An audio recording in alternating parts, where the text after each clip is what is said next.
it tries to do, it may not work. But we are having 80% or so small and marginal farmers. So we have to, the policies have to be based on that kind of thing. And if somebody is very uneconomical or non-viable, then they have to go for non-farm employment. What's your observation on contract? Uh, Yeah, actually the corporate farming is different from contract farming. Yeah, because corporate farming is actually take away your land and have 100 acres and 200 acres, and corporates will cultivate it all. Contract farming is an agreement between the farmer and the company that you sell your produce at some predetermined price. But the problem is that in some cases it was successful, but in some cases it failed. In some cases like Punjab, PepsiCo, all, it worked initially, but later farmers there is no legal agreements.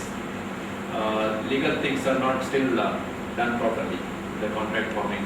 So what happens if the prices are high, farmers are selling in the open market. So they are not honoring the agreements. So if the prices are low, and they will sell to the PepsiCo or something. So this kind of, the legal things have to be strengthened to have more contract farming. In some countries it's working well. It's a good thing because it helps the farmers. But if the legal things are not there, farmers can also be, exploited by the companies. Congratulations, Mr. Parati. You know that you have worked very closely with the AP economy. And certainly look forward for some good things. And one important point I would like to point out here is, so while fixing prices, kindly look into the point of production factors. Because especially with last year government spending a lot of money on irrigation and agriculture. So earlier we used to depend on monsoons. But now I think we can hope for some better productivity gains here. A lot of industry has been made. And second important thing is the rural infrastructure. Many places, a lot of things have been put in my Jamota solution. So they are just flowing in the crop itself. They are not making them because of lack of godowns. So if you can improve the rural infrastructure and if you improve the irrigation of course, the already industry has been made, I think certainly will be more. The second one thing is said lies, dam lies and statistics. Please don't depend upon statistics alone. Because every time the president creates a CV or whatever please look into the go to the spot, find out the across the country. But if you consider the latest position, I think we resolve issues. These are my thank you. No, I agree with you. The last point that the statistics sometimes can be misleading, but the problem is within the village itself, two forms differ in the cost of cultivation. So it's difficult to we have all India price, to take care of your farm cost of production. So on the spot, a farmer gave me in Punjab, my cost of cultivation is 1400 rupees. But we can't fix based on one farmer or a few things. But it will help us to understand the realistic things. So we try to actually, if you see the cost of production of wheat in 2006-07 and which we projected to 2008-09, it's about 700 rupees or something already are there. But they fixed 1000 rupees. So it's not that just cost of production. And if you see rice also similar thing, but they may fix, we don't know what. So it's not just cost of production, but we also see other factors, including the global and other things. And also this problem of subdivision fragmentation can be reduced, and the prices will get a better discovery. There are some also are coming up. These women, in fact, procuring this maize and other things. That is one, and then cooperative model, which Maharashtra is following. Apart from sugarcane, they are also doing this Maha grapes. They grow as form cooperative, and they are getting good prices. And even strawberries, it's sold in Wimbledon or some place. So they are getting good prices. And the third model, of course, the contract farming. And so there is one model may not fit into the, depending on the circumstances and thing. And corporate kind of thing, the worry is that the companies will benefit, the farmers will, whether they will benefit. The middlemen can be avoided under this thing. But contract farming with legal provisions, I think one can do that. Forget about the metros.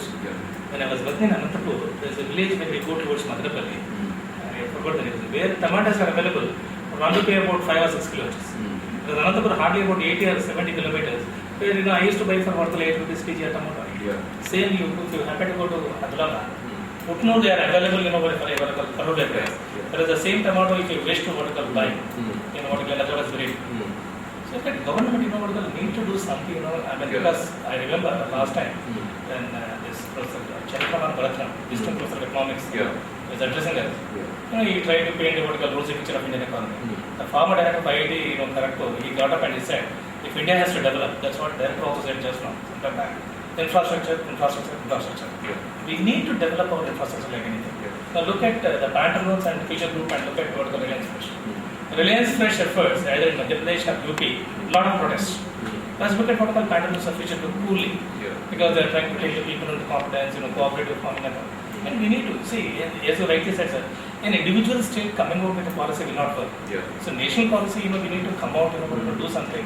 I mean, we have a policy, I think that's what we have good brains, Manmohan Singh, Chidambaram, but the ground investments, Bharat Nirman, rural infrastructure. Because the difference between China and East Asia and India is that infrastructure is the key. There, the Chinese infrastructure massive. That's why steel prices are all increasing because of the infrastructure. So that's right. I mean, unless you improve infrastructure, in fact, if studies show that the poverty decline is more related to rural infrastructure than anti-poverty programs. So that will reduce poverty. One has, I think, 2 crore, I don't know exactly the numbers, but I think 2 crore acres or 5 crore acres they have to do in the next 5 years, the under irrigation. The structure, you said there are 7 members in the commission, 3 comprising farmers, 2 academicians, 1 member secretary and 1 chairman. Okay, yes, sir. So do you really think that 3 farmers, that is from a strong state like Maharashtra and Punjab, are also there? So what about the rest of the world, rest of the Indian? So you think really the states which are really performing very well in agriculture are the 2 members? Of course, we can't have 30 members. But still, some concentration on the I'll go mad. rural parts. Yeah. So we can just think of some typical rural parts where the agriculture is a backbone, but still the performance of agriculture is very weak. So something like that, can we think of?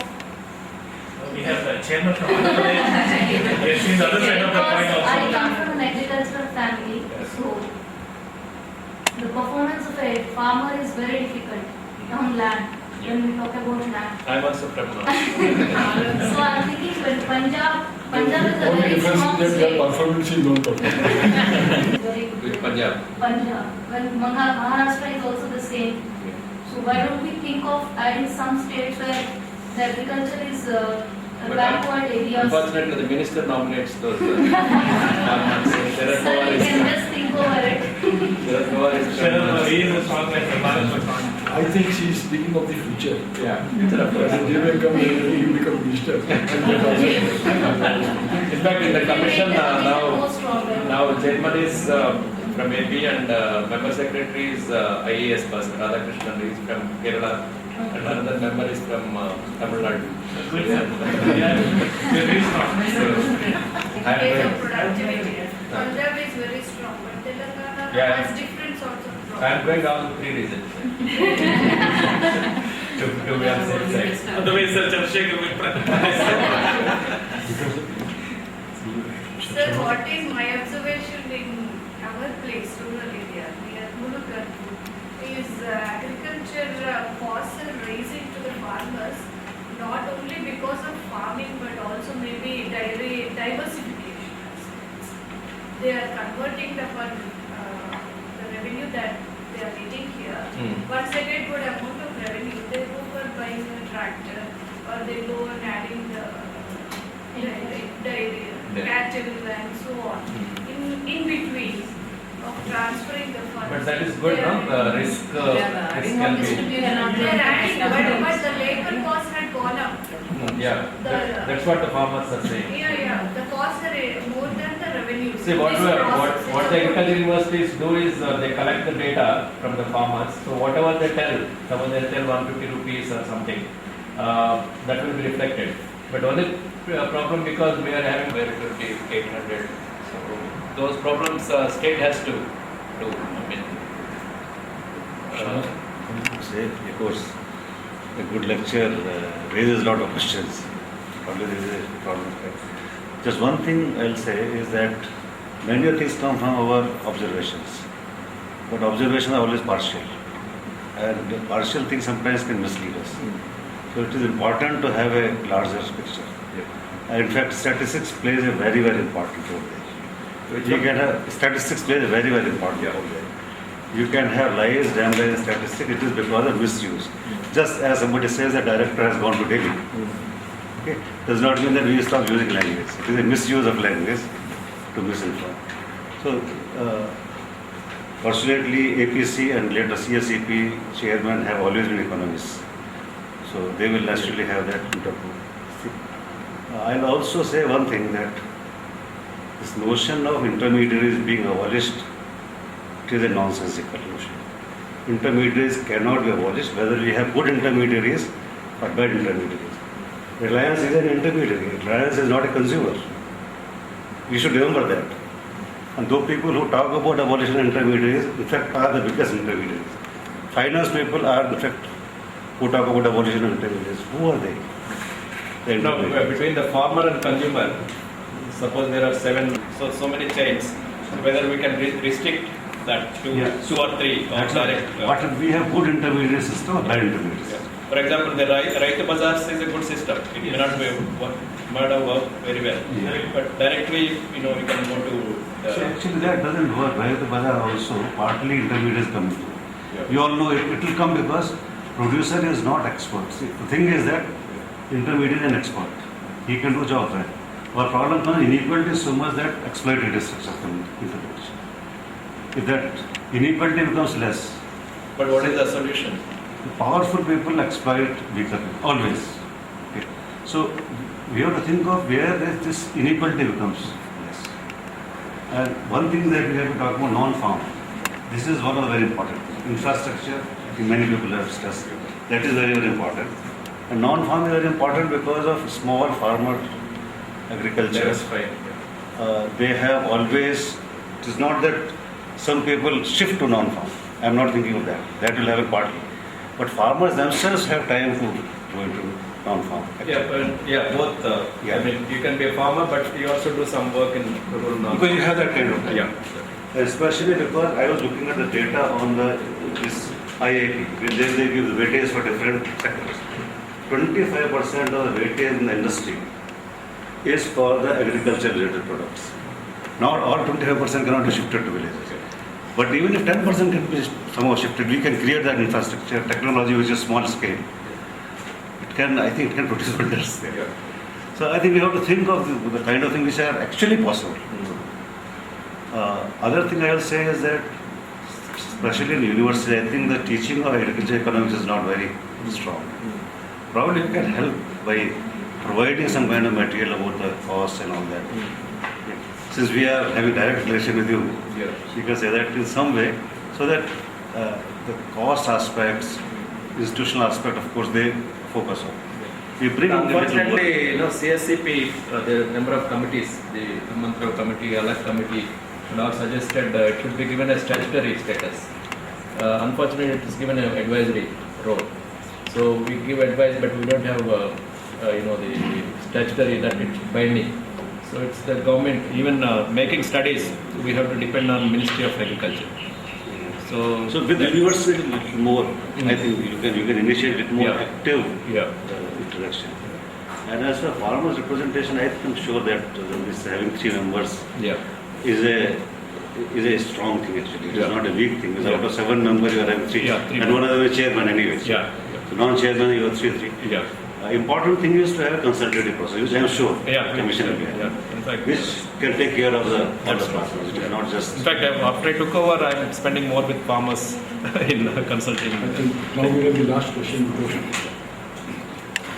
Have been ruled out by Theodore Fruits of traditional agriculture, where the operative mechanism of technology is quite suitable in those. You can bring about a tacit agreement among the farmers and see that the size of the land should be more feasible and flexible. The one important factor, if you can look at the entire Indian scenario of agriculture, from 1950 till today, the rate of agriculture is not very steady, which is going to determine the rate of growth, not by the averages. And another is known as the age is the most important factor. Above 50, 60, 70 people are moving to agriculture. So why not you see that the young boys, that the young generation, that the young blood can get into the agricultural field so that they can transform the system of agriculture. Because you have the risk-bearing theories. So perhaps the theory may become risk neutral if you can allow the young generation to take up the agricultural operations. The first one. The second point to my mind, we're talking in terms of infrastructure. What do you mean by infrastructure? The farmer is producing, the farmer is not getting the benefit, it is the intermediary which you say gets the benefit. Why the intermediary? Why don't you organize the system? I'm not talking in terms of government or any other organization. You can have an organization where the supply chain management should be more effective. If you can look at the scenario of this, there is over-tertiarization in our Indian economy. Agriculture has been ignored. You have the supply chain management toward the end of the user, customer. All this storehousing and other things is being done.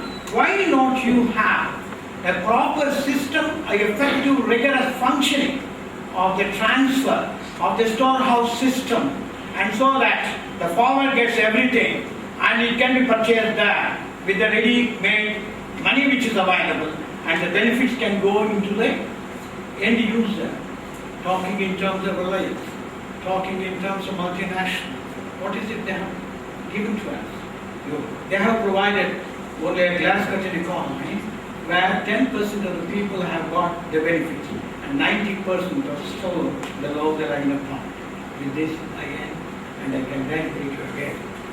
Thank you very much. The not getting the due share. Everybody is concerned about that, and the getting the young people to the agriculture. Many people are saying that if you are a farmer's son, even the girls don't want to marry a farmer's son. It's a cultural So how to get them involved? Some people are of course doing the organic farming and that. IT is preparing to work and selling idlis now. IT product is selling idlis now. Yeah. There is a fashion. Yeah. It's all cultural system. Where you have Unless it becomes remunerative and thing. maybe young generation. Yeah. But that is true. In fact, some studies show that it's becoming feminization of agriculture. In fact, men are going to non-farm activities and more women are going for the agriculture. In some, it is the overall all India figure show. How to bring the young people just to see what are the incentives. Supply chain management is most important. Yeah. You have to go to vehicles, or you provide the transport and see everything is being. Tomatoes are sold at 2 rupees in Madarapalli, Kannur and other area. It becomes 10 rupees. Why? Reliance takes away. We don't want anything. Let the farmer get the benefit. Let the income be shared by all the people. We feel happy about it. Request my colleague. Before that, Bharti, can you come here? Thank you very much, Mr.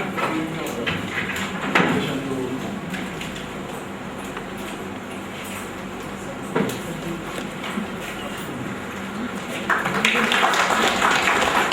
and the new colleague, you have given us.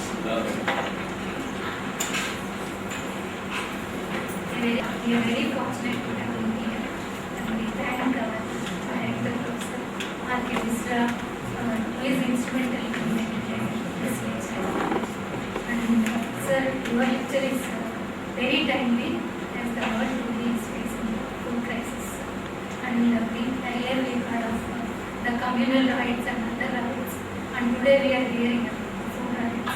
And your lecture today is very timely and necessary. And you have given us the reasons and also suggested possible solutions to solve this crisis. In the recent news week of May 19, there is a cover page article on how to stop food crimes, where they have mentioned that poor farmers are paying the price for the agriculture policies. And your lecture can give some answers to that. And it's very enlightening and thought-provoking, and it's a food for thought before life. So thank you very much.